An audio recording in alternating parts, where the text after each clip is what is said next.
March 23, 1945. A single radio transmission, just 4 words long, nearly shattered the most powerful military alliance in human history. Patton crossed last night. When Field Marshal Bernard Montgomery heard those words, he didn't scream. He didn't throw anything. He went absolutely cold, turned to his chief of staff, and uttered a demand that would have changed the entire course of the war. "I want him relieved, court-martialed, and sent home. Today." He then fired off an urgent message to Winston Churchill, the Prime Minister of Great Britain, demanding that the most aggressive American general of World War II be stripped of his command and sent home in disgrace. What Churchill said in response didn't just save George Patton's career. It revealed a truth so painful, so devastating to British pride, that Churchill himself could barely whisper it aloud. And that truth would reshape the global balance of power for the next 100 years. But before we get to Churchill's words, you need to understand how one American general with some boats, and what he later called a band of angry Pennsylvanians, managed to humiliate the entire British military establishment in a single night. Let's go back to January 1945. The war in Europe was entering its final act, but nobody knew how long that final act would last. Hitler's armies had just launched the Ardennes offensive, the Battle of the Bulge, catching Allied forces completely off guard. 200,000 German soldiers smashed through American lines in Belgium. Entire divisions were surrounded. The 101st Airborne was trapped at Bastogne with dwindling ammunition and freezing temperatures that killed men in their foxholes. For a terrifying moment, it looked like Germany might actually split the Allied armies in half and force a negotiated peace. The crisis was real. Allied casualties mounted by the thousands every single day. And beyond the immediate battlefield, a much larger strategic nightmare loomed over every Allied commander: the Soviet Union. Stalin's Red Army was steamrolling westward through Poland and into Germany itself. Every week that the Western Allies spent planning and preparing was another week the Soviets gobbled up territory. And everyone at the highest levels of command understood what Soviet occupation meant. It meant communist control. It meant the Iron Curtain falling across Europe decades before anyone used that phrase publicly. The race wasn't just to defeat Hitler anymore. It was to reach Berlin, reach the heartland of Germany before Stalin's forces claimed it all. And standing between the Allied armies and the German heartland was one massive natural obstacle: the Rhine River. The Rhine was Germany's last great defensive barrier. Wide, deep, fast-moving, and defended by what remained of the Wehrmacht's most determined troops. Every bridge had been demolished. Every crossing point was fortified. Allied intelligence estimated that a full-scale Rhine crossing would require months of preparation, overwhelming firepower, and could cost tens of thousands of casualties. This was not a river you simply drove across. This was a fortress made of water. And the man chosen to crack that fortress was Field Marshal Bernard Law Montgomery, Britain's most celebrated general since Wellington. Montgomery had earned his reputation the hard way. El Alamein in 1942, where he broke Rommel's Africa course. Sicily. The D-Day landings at Normandy. Montgomery was methodical, careful, and brilliant at set-piece battles where he could control every variable. Churchill adored him. The British public worshipped him. He was the living symbol of British military excellence at a time when that excellence desperately needed symbols. Churchill personally assured Montgomery that his Rhine crossing, codenamed Operation Plunder, would be the centerpiece of Allied victory in Europe. Not some American improvisation. British professionalism at its finest. Montgomery took that promise and ran with it. For 2 solid months, he planned the most elaborate river crossing since D-Day itself. 1.2 million men, 25,000 vehicles, 3,500 artillery pieces. Entire airborne divisions would drop behind German lines. Massive smoke screens would blind enemy gunners. War correspondents were invited. Photographers were positioned. Churchill himself wrote the press communiqué celebrating British military excellence that would be released the moment Montgomery's forces hit the eastern bank. The date was set: March 24, 1945. The whole world would watch Montgomery's masterpiece unfold. Everything was perfect. Everything was ready. And then George Smith Patton decided he didn't feel like waiting. Now you need to understand who George Patton really was, because the Hollywood version barely scratches the surface. Patton wasn't just aggressive. He was a man who believed with absolute conviction, bordering on madness, that speed was the single most important weapon in modern warfare. Not firepower, not numbers, not careful planning. Speed. He'd proven it in Sicily, racing Montgomery to Messina, and arriving first, embarrassing the British commander so badly that Montgomery never forgot and never forgave. He'd proven it again after D-Day, when his Third Army broke out of Normandy and raced across France so fast that his own supply lines couldn't keep up. His tanks literally ran out of gas because no one in logistics believed an army could move that quickly. And he'd proven it most spectacularly at the Battle of the Bulge. When the 101st Airborne was surrounded at Bastogne, Eisenhower asked his generals who could relieve the siege. Most estimated weeks. Patton stood up and said he could turn his entire Third Army 90 degrees and attack within 48 hours. The room thought he was insane. Insane. You don't pivot 100,000 men and their equipment in 2 days. It violates every principle of military logistics. Patton did it in 72 hours and smashed through the German lines to relieve Bastogne, a feat that military historians still consider one of the most remarkable operational achievements of the entire war. So when Patton looked at the Rhine River in March 1945, he didn't see an obstacle requiring 2 months of preparation. He saw an opportunity. He saw Montgomery getting all the glory, all the press coverage, all the historical credit for crossing Hitler's last barrier. And George Patton was physically incapable of letting that happen. On the night of March 22nd, 1 full day before Montgomery's grand operation was scheduled to begin, Patton ordered the 5th Infantry Division to cross the Rhine at Oppenheim. No massive artillery barrage, no airborne drops, no smoke screens, no 2 months of planning. Just assault boats, brave infantry, and the kind of audacity that makes military planners break out in cold sweats. The crossing began around 10 o'clock at night. By the time the sun rose on March 23rd, Patton's men had established a bridgehead on the eastern bank of the Rhine. Casualties were under 30. 30. Montgomery was planning to accept thousands of casualties for the same objective. Patton did it with 30. He then picked up the phone and called Eisenhower with what might be the most casually devastating phone call of World War II. "Ike, quick update. We crossed the Rhine at Oppenheim. Used assault boats. Minimal casualties. Thought you'd want to know." The silence on the other end of that line carried the weight of an empire's humiliation. Eisenhower immediately grasped the political earthquake. "George, please tell me you coordinated this with Montgomery." Patton's reply was pure distilled Patton. "Monty's got his own crossing tomorrow. Didn't want to bother him with details." Eisenhower hung up and told his chief of staff to get Churchill on the line immediately because George had just created the biggest diplomatic crisis of the war. When Montgomery received confirmation at 6:18 the next morning that Americans had crossed the Rhine 12 hours before his meticulously planned operation, witnesses say he didn't shout. He didn't rage. He went absolutely still, like a man who's been shot but hasn't yet felt the pain. Then the fury came. Cold, controlled, and utterly British. Patton has deliberately sabotaged Allied strategy to satisfy his ego.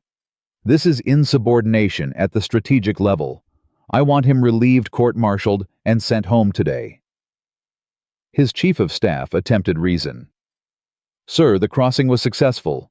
Third Army is expanding the bridgehead." Montgomery's response revealed everything about the clash between British doctrine and American audacity. Success is irrelevant. Discipline is paramount. If Patton is allowed to ignore command authority, we have chaos, not a coalition.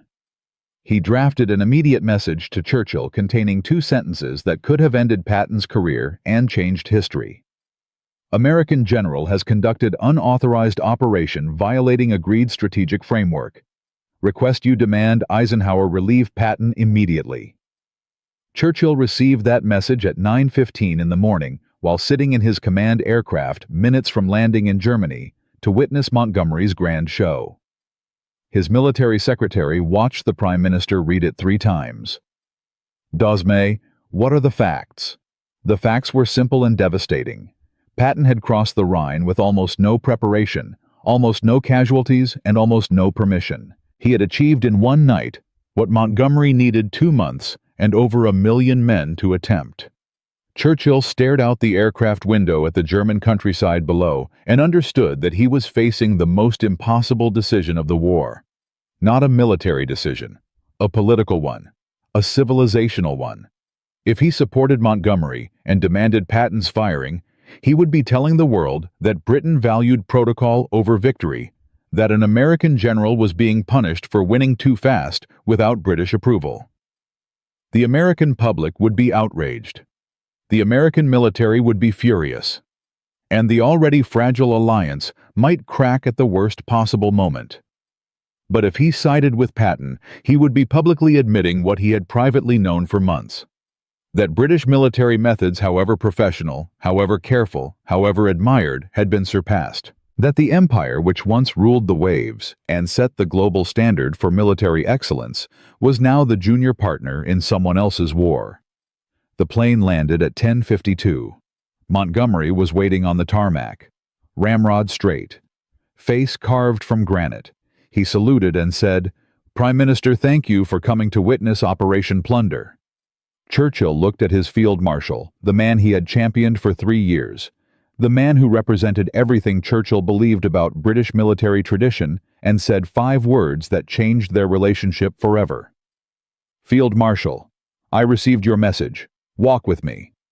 What Churchill said during that walk, and what he later whispered to his private physician after a glass of whiskey that evening, would become the most brutally honest assessment of Allied politics and the decline of British military supremacy ever recorded.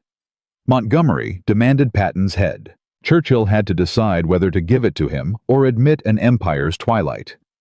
The artillery of Operation Plunder was already thundering in the distance. Montgomery's grand crossing was finally beginning, but everyone present, every officer, every aide, every driver standing at attention on that German airfield already knew the truth. The main event had happened last night. An American general with assault boats and audacity had beaten the entire British military establishment to the far bank of the Rhine, and nothing would ever be quite the same again.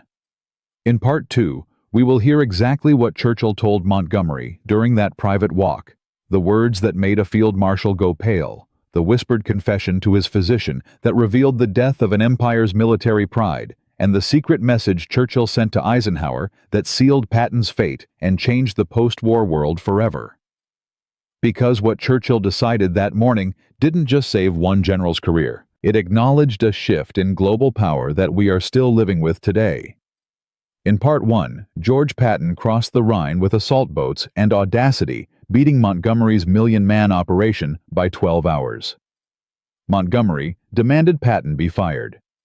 Churchill's plane had just landed on a German airfield, and the most powerful prime minister in British history was about to walk into the hardest conversation of his life. We left off with Churchill saying 5 words to Montgomery. "Field Marshal, I received your message. Walk with me." Now here is what happened during that walk, and I promise you what Churchill whispered to his physician later that evening was far more devastating than anything he said to Montgomery's face. They moved away from the assembled staff officers, away from the photographers Churchill himself had arranged, away from the carefully staged backdrop of British military triumph.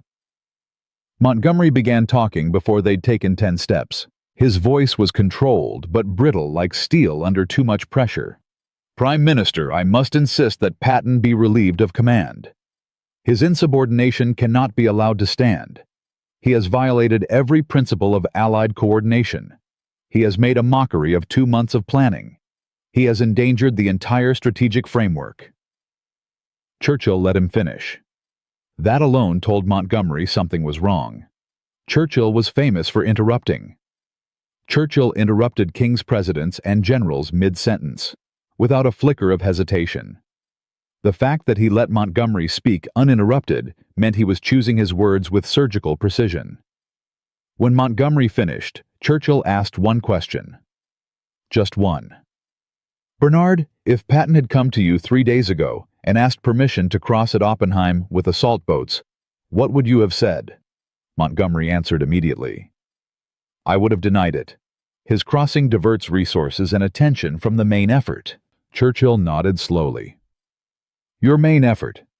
The effort that required 2 months of preparation, 1.2 million men and 25,000 vehicles to cross the same river that Patton crossed in one night with some boats and 30 casualties." The silence between them could have frozen the Rhine solid. Montgomery tried to reframe the argument. "Prime Minister, this is not about methods. This is about command discipline. If we allow American generals to launch unauthorized operations whenever they feel like it, we don't have an alliance. We have anarchy." Churchill stopped walking. He turned to face Montgomery directly, and what he said next was recorded by his military secretary, standing just within earshot. "Bernard, I have defended your methods for 3 years. Careful preparation, overwhelming force, minimal casualties. It is the British way, and it has saved thousands of lives. I have championed you against every American general who called you slow. I have argued in your favor at every combined chiefs meeting. I have staked my personal reputation on the proposition that Montgomery's method wins wars." He paused. "But I cannot defend you against results." Montgomery's face changed. Not anger exactly, something worse. The dawning recognition that his greatest champion was about to abandon him. "What are you saying, Prime Minister?" Churchill's voice dropped lower. "I am saying that Patton crossed Hitler's last natural barrier before Berlin, while you were still positioning artillery pieces. I am saying he did it with a fraction of your resources and a fraction of your casualties. I am saying that if I go to Eisenhower and demand Patton's relief, I will be asking the Americans to punish their most successful general for the crime of succeeding too quickly without British permission. Do you understand how that sounds to Washington, to the American public, to history?" Montgomery made his stand. He drew himself up to his full height, which was not particularly impressive, but his dignity was immense. "Prime Minister, if results are all that matter, then we have abandoned everything that separates professional soldiers from armed mobs. Patton is reckless. He is vainglorious. He risks men's lives for personal glory. If you reward that behavior, you are telling every commander in this alliance that planning is worthless, that coordination is optional, and that the loudest, most aggressive American in the room gets to set strategy." It was a powerful argument. It was also, Churchill realized with a sinking feeling, completely correct in principle and completely irrelevant in practice. Because the war was no longer being decided by principles, it was being decided by speed, and the Soviets were not slowing down to observe proper protocol. Churchill placed his hand on Montgomery's shoulder. The gesture was almost fatherly, and Montgomery, who rarely showed emotion, flinched slightly. "Bernard, let me tell you what you are not seeing, because your pride will not let you see it. This war is ending. Germany is collapsing. Every single day that we spend in careful preparation, the Soviets advance another 30 kilometers westward. Stalin's forces are already in Poland. They are pushing into eastern Germany. If we do not reach the heart of Germany before the Red Army, we will lose the peace, even if we win the war. Patton understands this. He moves at the speed this moment demands." Montgomery's response was quiet and bitter. "So you are choosing him over me?" Churchill shook his head. "I am choosing to win the war before Stalin claims everything east of the Elbe. That requires a tempo we can no longer set. It requires American speed.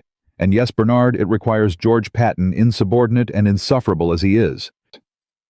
What Montgomery did not know, what almost nobody knew, until decades later, was that Churchill had been privately wrestling with this exact question for months.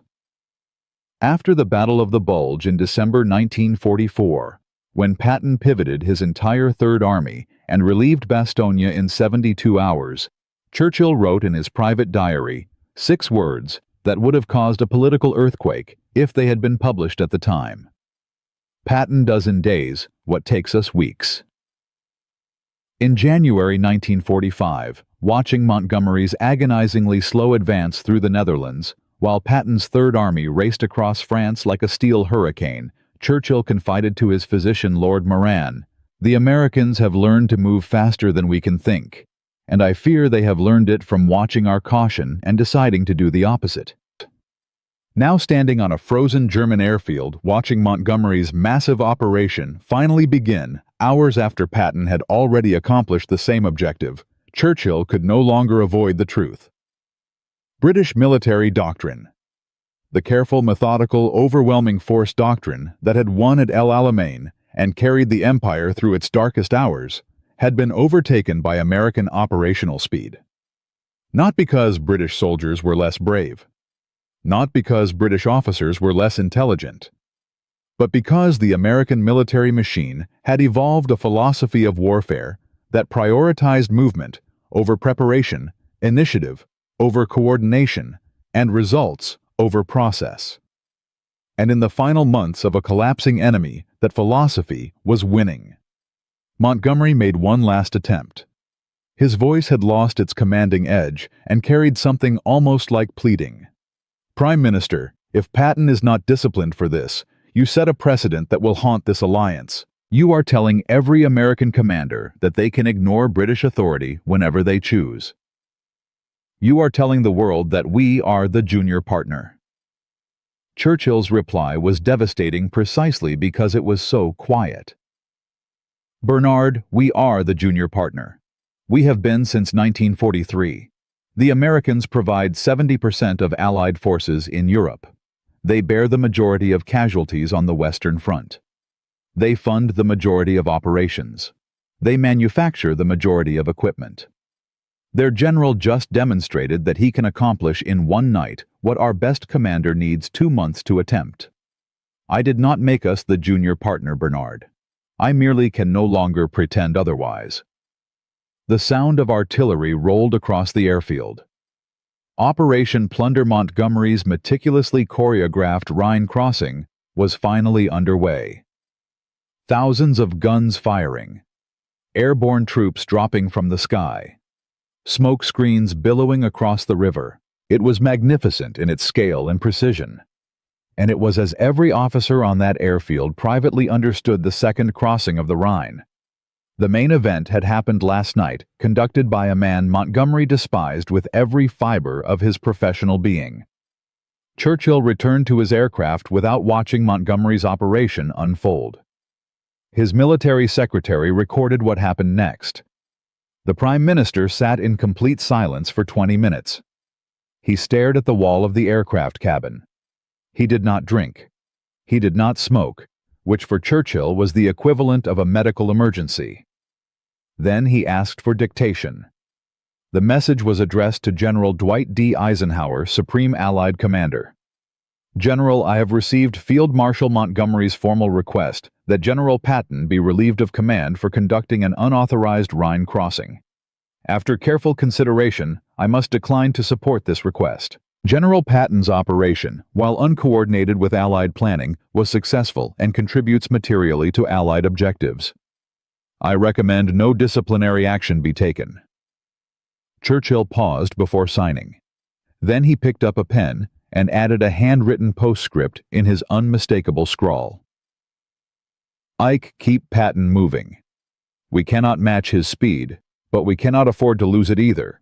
The Soviets will not wait for us to coordinate." That evening, in a private room far from staff and secretaries, Churchill sat with his personal physician, Lord Moran. Moran's diary, published years after the war, provides the only record of what Winston Churchill said when he believed absolutely no one of consequence was listening. The Prime Minister poured himself a large whiskey.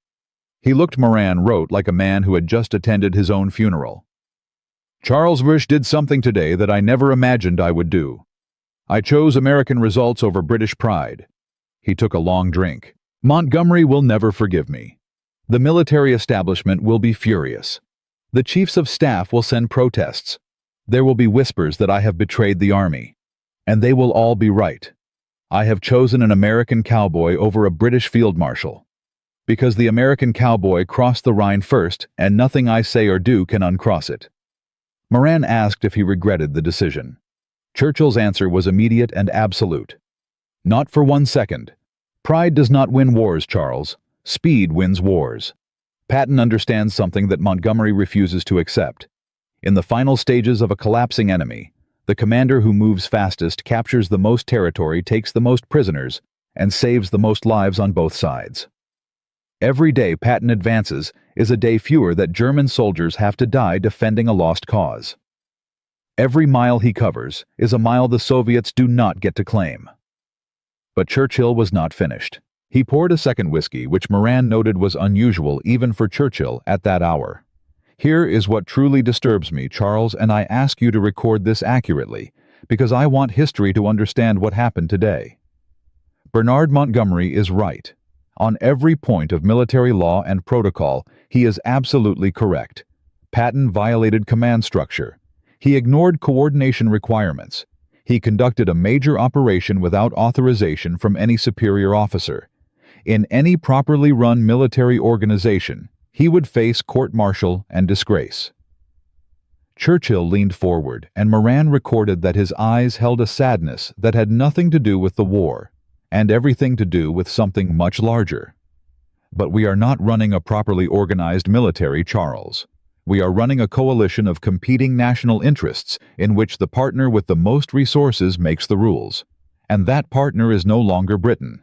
It is America. I spent this entire war maintaining the fiction that we were equal partners with the Americans, that our voice carried equal weight, that our generals held equal authority. Today, I admitted the fiction. They are the senior partner. They provide the majority of men. They provide the majority of machines. They provide the majority of money. And now their general has proven that their doctrine, their reckless, improvised, audacious doctrine achieves results that our careful British methods cannot match in speed. Moran recorded Churchill's final words of the evening verbatim. The British Empire once set the standard for military excellence across the entire world. Today, I watched an American general with assault boats surpass 2 months of British planning in a single night. That is not a failure of Bernard Montgomery. That is the passing of an era. And I have just signed the document acknowledging it. The consequences of Churchill's decision detonated across Allied command like a delayed fuse bomb. Montgomery never forgave him. Their relationship, once warm and almost familial, turned into ice. Professional courtesy replaced genuine friendship. Montgomery would serve Britain with distinction for years to come, but those who knew him well said something broke on that German airfield, something that never healed. The British Chiefs of Staff sent a formal written protest to Churchill, arguing that failure to discipline Patton fatally undermined Allied command authority. Churchill's response was a single paragraph that ended careers' worth of debate. Would you prefer I demand Patton's relief and watch the Americans ignore me entirely? Because they would. And that would undermine British authority far more catastrophically than my quiet acceptance of a fait accompli. Patton, upon learning that Churchill had declined Montgomery's demand, wrote 5 words in his diary that captured the geopolitical shift of the 20th century with brutal clarity. The British finally understand. Our war now. But here is what nobody anticipated. Churchill's decision didn't just save Patton's career or wound Montgomery's pride. It unleashed something far more dangerous and far more consequential. By signaling that operational success would be rewarded, even when it violated protocol, Churchill effectively gave American commanders a blank check to move at maximum speed, regardless of British coordination requirements. And Patton, being Patton, cashed that check immediately. Within 72 hours of Churchill's decision, Patton's Third Army was racing deeper into Germany at a pace that terrified not just the Germans, but the Allied High Command itself. He was outrunning his supply lines again.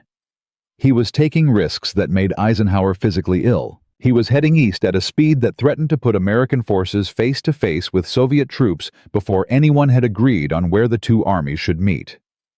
And that collision, the meeting of American and Soviet forces in the heart of a destroyed Germany, would create a crisis that made Montgomery's wounded pride look like a children's quarrel. Because when Patton's tanks finally met Stalin's soldiers on the banks of the Elbe River, both sides had guns pointed at each other. And for 48 hours, the men who had just defeated Hitler together came within a hair's breadth of starting World War III.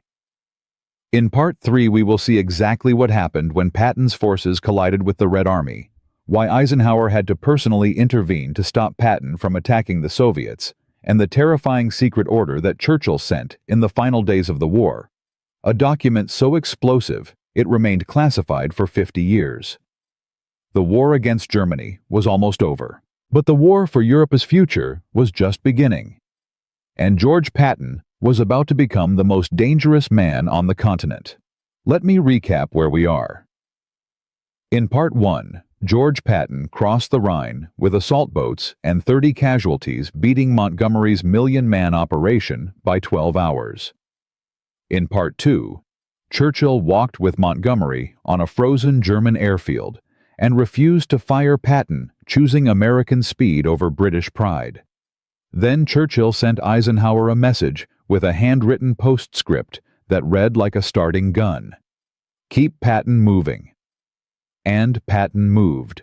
He moved so fast, so recklessly, so deep into the collapsing heart of Nazi Germany that within weeks his tanks were approaching something far more dangerous than the Wehrmacht, the Red Army. We ended Part 2 with a promise that American and Soviet forces came within a hair's breadth of turning allies into enemies on the banks of the Elbe River. That was not an exaggeration. For 48 terrifying hours in April 1945, the men who had just crushed Hitler together pointed loaded weapons at each other.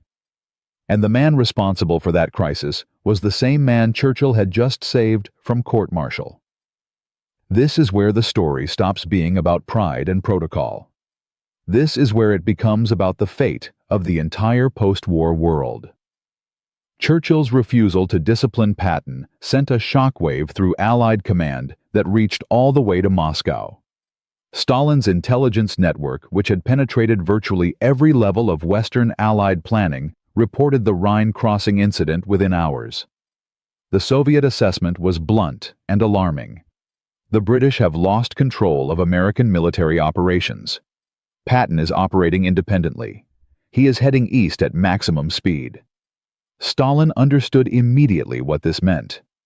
The careful negotiated agreements about who would occupy which parts of Germany were about to become irrelevant. If Patton reached Berlin before the Red Army, or even reached the Elbe River in force, before Soviet troops consolidated their positions, the entire post-war settlement would shift in America's favor. Stalin's response was immediate. He ordered Marshal Zhukov and Marshal Konev to accelerate their own offensives regardless of casualties. The race was no longer just about defeating Hitler. It was about claiming territory. And both sides knew that whoever held ground when the shooting stopped would hold it for decades. In the first 2 weeks of April 1945, Soviet forces suffered over 300,000 casualties, pushing toward Berlin. 300,000. Stalin considered this an acceptable price for ensuring that the Soviet flag, not the American flag, flew over the Reichstag. Meanwhile, Patton's Third Army was covering ground at a pace that defied military logic. 30 miles a day. 40 miles. Sometimes 50. German resistance was collapsing so fast that Patton's forces were capturing entire divisions that hadn't even received orders to surrender yet. His tank columns were literally outrunning German communications. Wehrmacht units would prepare defensive positions only to discover that Patton had already passed through their sector hours earlier. But this speed created a problem that nobody had anticipated, and nobody knew how to solve. Eisenhower was losing sleep. Not over the Germans. Over Patton. Every morning the Supreme Commander received intelligence briefings showing Patton's Third Army racing eastward on one side of the map and Soviet forces pushing westward on the other. The gap between them was shrinking by the hour, and there was no clear agreement about where they should stop. The Yalta Conference in February had drawn rough zones of occupation, but those were political boundaries on paper. On the ground, in the chaos of a collapsing Germany, nobody had established a physical line where American and Soviet forces would halt and acknowledge each other's presence. Eisenhower sent Patton a direct order on April 15th. Stop at the Elbe River. Do not advance further east. Await further instructions. Patton's response, recorded in Third Army communications logs, was characteristically defiant. "Ike, the Germans are running. The Soviets are 60 miles east. If I stop now, I hand them everything between here and the Elbe for free. Request permission to continue advance." Eisenhower denied the request. Patton ignored the denial. He pushed reconnaissance elements across the Elbe on April 16th, probing east toward Soviet positions. When Eisenhower found out, he called Patton directly. The conversation, reconstructed from notes kept by both men's aides, was explosive. "George Frey gave you a direct order to stop." "Ike, I stopped my main force. I sent scouts forward. That's standard tactical procedure."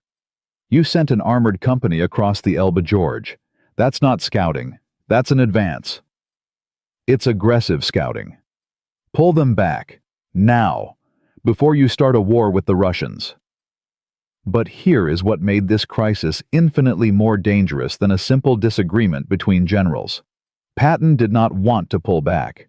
Not because he was reckless, though he was. Not because he was glory-hungry, though he was that too. But because George Patton had become genuinely convinced that the Soviet Union was the next great enemy of the Western world, and he believed stopping at the Elbe was the worst strategic mistake of the 20th century. Patton had been saying this privately for months. His diary entries from March and April 1945 read less like a World War II general and more like a Cold War prophet. "We are going to have to fight these Russians eventually. We might as well do it now while we have the army to do it. The Russians are savages. If we let them take Eastern Europe, we will spend the next 50 years trying to get it back." Eisenhower is making the same mistake Chamberlain made. He thinks he can negotiate with tyrants. These were not just idle thoughts. Patton actively discussed with his staff the possibility of rearming surrendered Wehrmacht troops and using them alongside American forces to push the Soviets back to their own borders. His chief of staff later testified that Patton was serious. He had preliminary plans drawn up. He had identified German units that could be reorganized within weeks. And he was not alone in this thinking. Churchill himself, in one of the war's most closely guarded secrets, had ordered British military planners to develop a contingency called Operation Unthinkable. The plan was exactly what its name suggested: a Western Allied attack on Soviet forces in Europe using American, British, and rearmed German troops to push Stalin's armies back to pre-war Soviet borders. The plan was completed on May 22, 1945, just 2 weeks after Germany surrendered. It called for 47 divisions, including 12, that would be reconstituted from German prisoners of war. The Joint Planning Staff assessed that the operation would likely trigger World War III and had a low probability of success without significant American reinforcement. Churchill read the assessment, filed it, and never authorized it. But the fact that it was commissioned at all reveals how close the world came to immediate catastrophe. And Patton was the living embodiment of that impulse, the general who wanted to keep fighting east when everyone else wanted to stop. April 25, 1945, Torgau, Germany. The moment that defined the rest of the century arrived without ceremony. A patrol from the American 69th Infantry Division pushing along the Elbe River spotted movement on the eastern bank. Soviet soldiers. The first contact between American and Soviet ground forces in the European theater. The official photographs show smiling soldiers shaking hands on a destroyed bridge. The propaganda was perfect. East meets West. Allies united. Hitler's empire crushed between them. The reality was nothing like the photographs. Before the official meeting was staged for cameras, advance patrols from both sides had already made contact, and that contact was tense, confused, and nearly fatal. American scouts approaching the Elbe on the morning of April 25th reported seeing movement across the river, and initially could not determine if the troops were German or Soviet. They fired recognition flares. The Soviets, who had not been briefed on American signal protocols, interpreted the flares as hostile fire and opened up with machine guns. The Americans dove for cover and returned fire. For approximately 20 minutes, American and Soviet soldiers shot at each other across the Elbe River. Casualties were minimal, fewer than 5 on each side, but the implications were staggering. When reports of the firefight reached Eisenhower's headquarters, his chief of staff later recalled that the Supreme Commander went white. "This is exactly what I was afraid of. Get me Bradley. Get me Patton. Get me everyone." The firefight was quickly contained. Cooler heads on both sides realized the mistake. Within hours, Soviet and American officers were shaking hands and sharing vodka while photographers captured the moment for history. But behind the smiles, both sides were cataloging each other's equipment, counting tanks, estimating troop strength, and filing intelligence reports that would form the foundation of Cold War military planning for the next 4 decades. Patton was not at Torgau. He was 50 miles south, still pushing his Third Army forward, still testing limits. When he received reports of the Elbe contact, he told his staff, "Notice they shot at us first, remember that."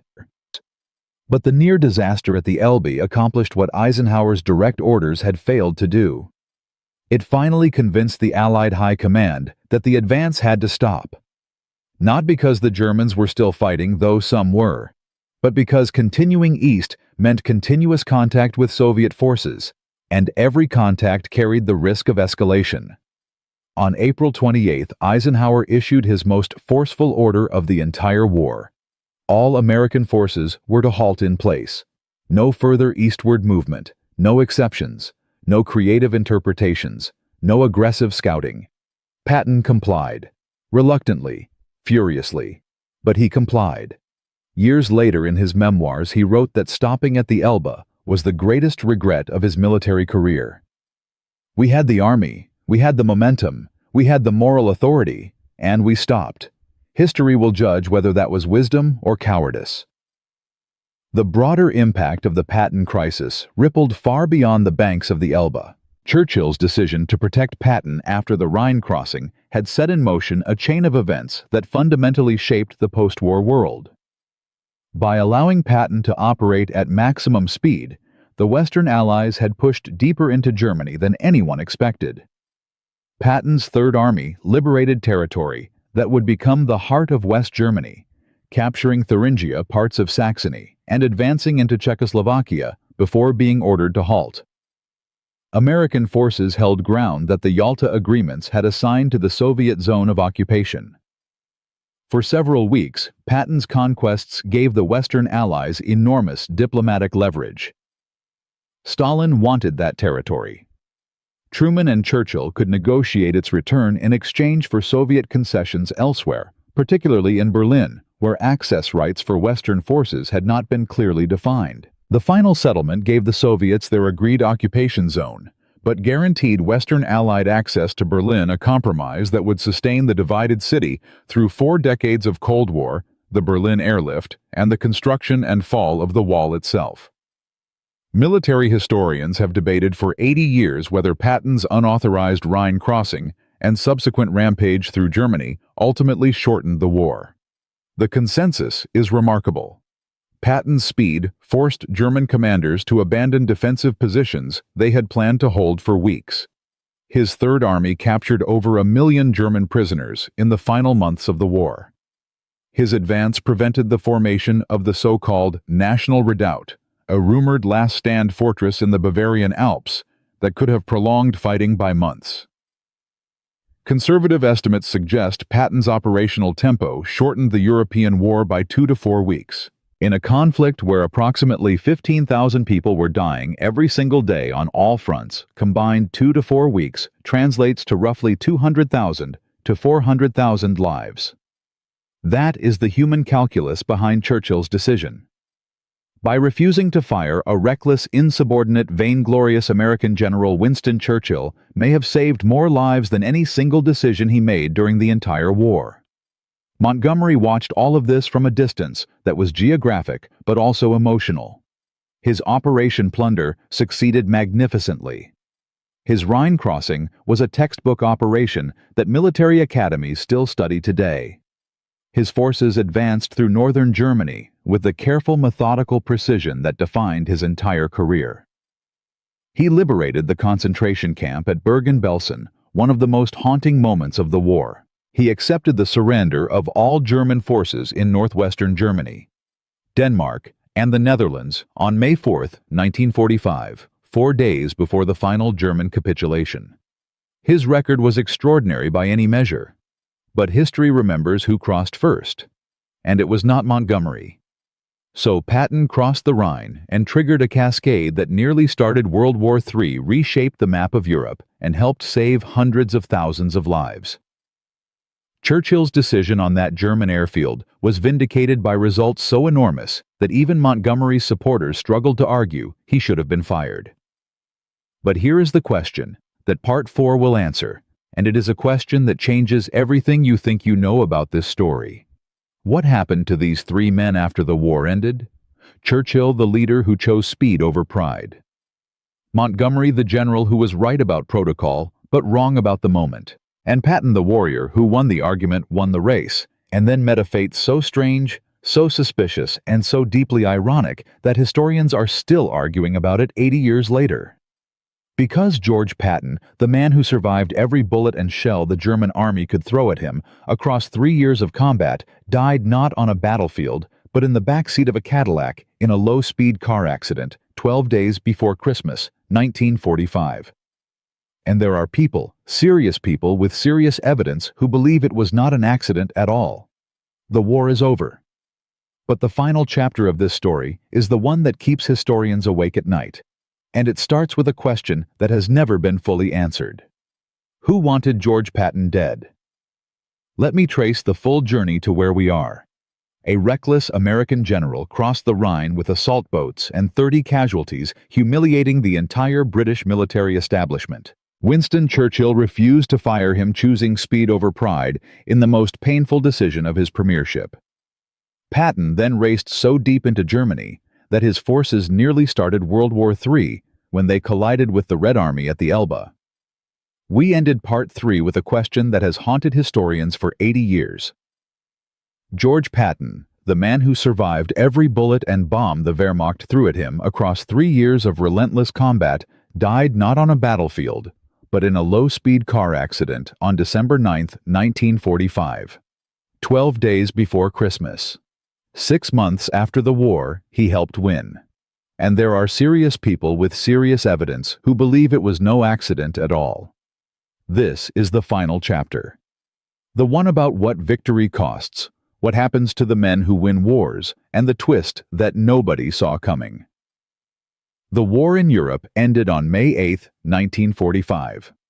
Victory in Europe Day. Celebrations erupted across the world. Soldiers wept, civilians danced. Churchill stood on a balcony in London and addressed a crowd of hundreds of thousands. God bless you all. This is your victory. Montgomery received the German surrender of all forces in northwestern Germany, Denmark, and the Netherlands on Lüneburg Heath. It was a triumph befitting his careful, dignified approach to warfare. Photographs show him reading the terms to the defeated German generals with the precision of a schoolmaster explaining rules to wayward students. He was promoted. He was decorated. He was celebrated as Britain's greatest general since Wellington. But Montgomery knew, and everyone around him knew, that something had broken. He never mentioned Patton's Rhine crossing publicly. He never acknowledged in any interview or memoir that an American general had beaten him across Hitler's last barrier. In his autobiography published in 1958, Montgomery devoted extensive chapters to Operation Plunder.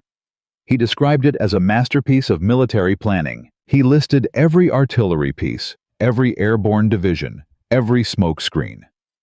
He mentioned Patton exactly once in a footnote referring to subsidiary crossings elsewhere on the Rhine. The bitterness was architectural.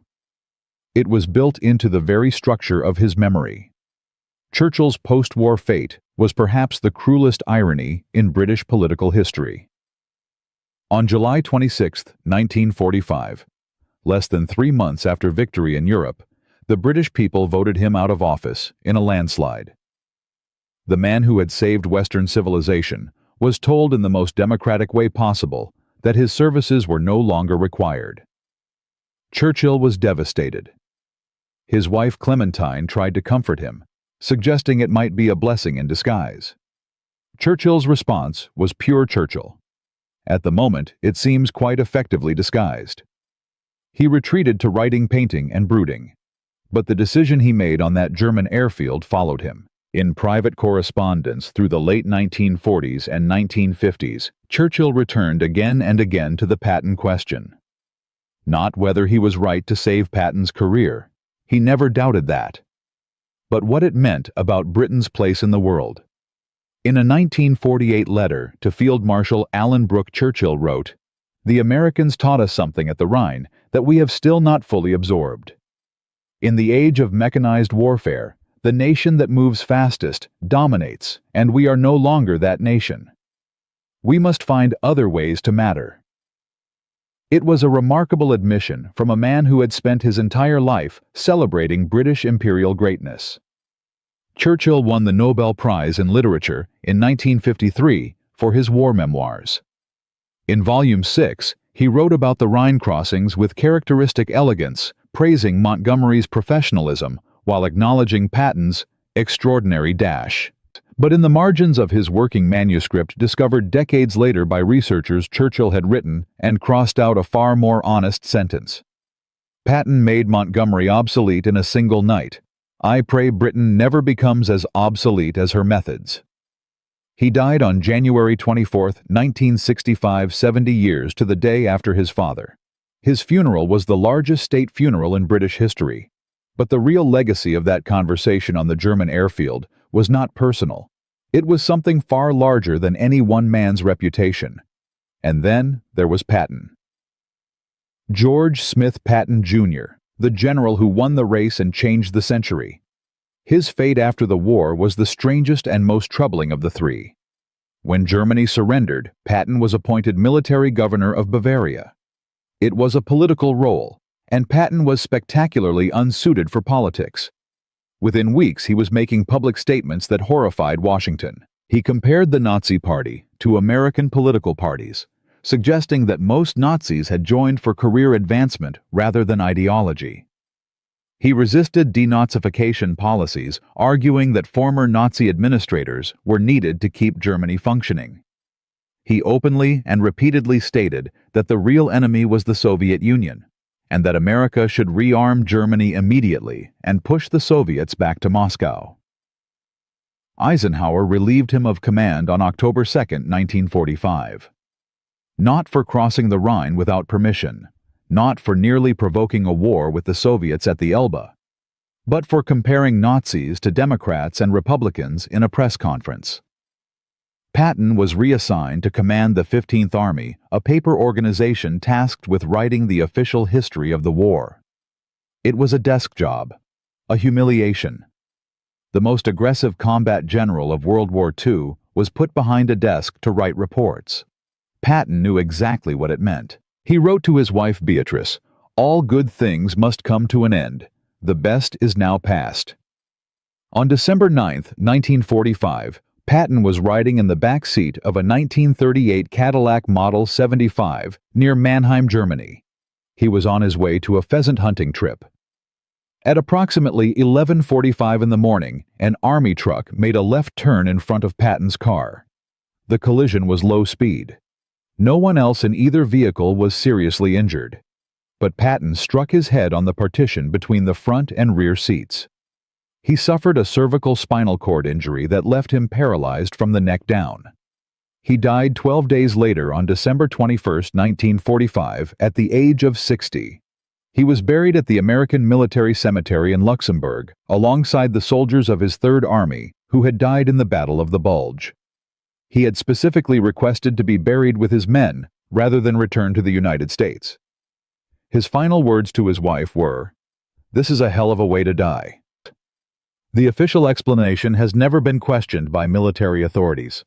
It was an accident. A truck turned, a car stopped, a general broke his neck. But in the decades since, a persistent undercurrent of suspicion has surrounded Patton's death, and it centers on one uncomfortable question. Who benefited from George Patton's silence? By December 1945, Patton was the most dangerous man in the American military establishment. Not because of his tactical skill, which was formidable, but because of what he knew and what he was willing to say publicly. He knew about the deals made at Yalta. He knew about the territory surrendered to the Soviets that his army had captured.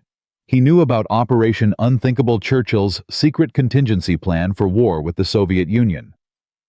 He knew about intelligence failures, political compromises, and the decisions that had handed Eastern Europe to Stalin. And George Patton, as everyone who ever met him understood, was constitutionally incapable of keeping secrets. He said what he thought when he thought it to whoever was standing nearby, regardless of consequences. In 1979, a former OSS operative named Douglas Bazata made a public claim at a gathering of former intelligence officers in Washington. He stated that he had been ordered to assassinate Patton by the head of the Office of Strategic Services and that the car accident had been staged. Bazata's claim has never been verified. His credibility has been questioned. But the fact that a decorated intelligence officer made such a statement publicly, and that several historians have taken it seriously enough to investigate, tells you something about the cloud that has hung over Patton's death since the day it happened. Military historian Robert Wilcox published a book in 2008 presenting evidence that the accident was arranged by Soviet agents, possibly with tacit American approval. The evidence is circumstantial. The conclusions are debated. But the questions have never been fully answered, and perhaps never will be.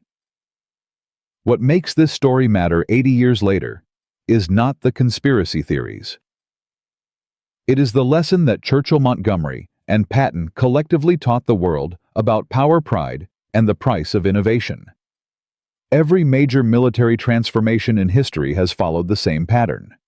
Someone proposes a new way of doing things. The establishment resists because the new way threatens existing hierarchies. A crisis forces the new way into practice. It works. And the people who champion the old way spend the rest of their lives explaining why they were right in principle, even though they were wrong in practice. Montgomery was right about command discipline, an alliance where generals launch unauthorized operations whenever they feel like it is not an alliance. It is chaos. But Patton was right about speed. In a war where every day cost 15,000 lives, the general who moves fastest saves the most people.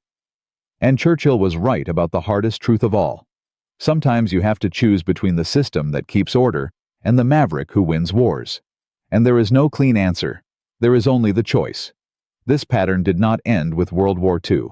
In the Korean War, General Douglas MacArthur was fired for insubordination when he publicly advocated expanding the war into China. In Vietnam, officers who proposed unconventional strategies were sidelined by a military bureaucracy committed to conventional warfare metrics. In the Gulf War, the doctrine of overwhelming force and rapid maneuver that Patton pioneered was refined into air-land battle, the strategy that destroyed Saddam Hussein's army in 100 hours. In the wars in Iraq and Afghanistan, the tension between careful planning and operational speed, between protocol and initiative, between Montgomery's philosophy and Patton's philosophy, played out again and again across 2 decades of conflict. The debate is eternal because the problem is unsolvable. Every military, every corporation, every institution faces the same dilemma. Do you reward the people who follow the rules or the people who get results? And what do you do when those are not the same people? There is one final detail that almost nobody knows, and it brings this entire story full circle in a way that feels almost scripted by fate. In 1953, President Dwight D. Eisenhower, the man who had managed the Churchill-Montgomery-Patton triangle throughout the war, received a private letter from Churchill. By then, Eisenhower was in the White House, and Churchill was back in Downing Street for his second term as Prime Minister. The letter was classified for 40 years. When it was finally released in 1993, historians discovered that Churchill had enclosed a single photograph with the letter. It was a picture of the Rhine River at Oppenheim, taken from the eastern bank. The photograph was dated March 23, 1945, the morning after Patton's crossing. On the back, in Churchill's handwriting, were 7 words. He was right. I was slow to see it. The letter that accompanied the photograph contained one paragraph. Ike, I have kept this photograph on my desk for 8 years. Not as a reminder of Patton's triumph or Montgomery's humiliation, but as a reminder of my own failure to recognize sooner what you Americans already understood. The future belongs to those who move, not those who prepare to move. I learned this lesson at the cost of my oldest general's pride and my nation's illusion of supremacy. I hope you will govern with the same principle I failed to command with. Speed. Always speed.